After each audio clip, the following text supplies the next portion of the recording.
Noyé en Côte d'Ivoire dans les eaux sales de la lagune. Affaire cocaïne en Côte d'Ivoire, Sarkozy et Bolloré impliqués selon la DEA. Selon des informations découlant d'échanges et de conversations en notre possession, le Premier ministre Ahmed Bakayoko a été éliminé pour éviter que l'enquête de la DEA s'étende à tout le régime Ouattara et surtout aux deux gros poissons français Sarkozy et Bolloré. Contrairement à ce qu'on pense, Ouattara a tenté d'empoisonner Ahmed Bakayoko pour d'autres raisons encore plus graves, qui vont certainement lui-même l'emporter. Il y a un an, c'est la France qui a intercédé auprès des États-Unis pour que la DEA lève le pied dans l'enquête concernant la Côte d'Ivoire. Peine perdue, ils ont repris de plus belle, avant, pendant et après la campagne présidentielle. Cette fois, les Américains ont frappé du poing sur la table et ont réclamé Bakayoko, en tensant Macron. Ouattara, n'ayant plus le choix et comme il n'a pas d'état d'âme, a décidé de tuer Bakayoko, avec pour objectif de mettre fin aux enquêtes américaines,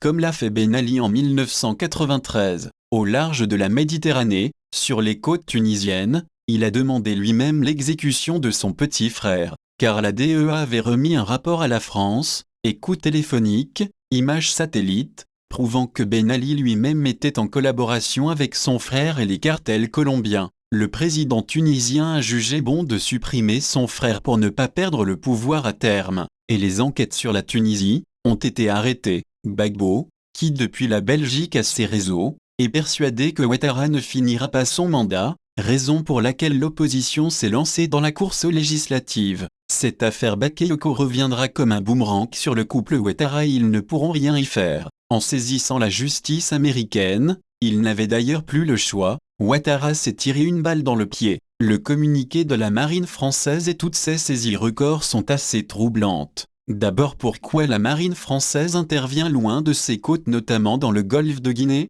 qui a véritablement le contrôle des ports de Guinée? Pourquoi cette drogue devait-elle transiter par Abidjan? Mes réflexions et analyses me conduisent à un dossier explosif dont la Côte d'Ivoire est au centre de cette nébuleuse. 1. Un trafic de drogue international impliquant des personnalités franco-ivoiriennes au sommet de l'État de Côte d'Ivoire et hommes d'affaires français véreux que sont Bolloré et Sarkozy que Paris tente de sauver des griffes de la DEA. 2. Une lutte de succession fratricide entre le clan Ba et Ouattara qui a déjà fait 2 morts, et à qui on tente d'imputer seule la responsabilité de ce trafic. 3. Un troisième larron qui est Laurent Gbagbo qui détient une bombe à faire tout exploser que lui aurait remis en bas avant sa mort. Ce trafic de drogue impliquerait au-delà du sommet ivoirien, M. Sarkozy et M. Bolloré que Paris tente de sauver des griffes de la DEA. Comment? En les inculpant dans des affaires judiciaires franco-françaises afin d'échapper à la justice américaine. Corruption au Togo pour Bolloré et corruption et trafic d'influence pour Sarko dans l'affaire des écoutes.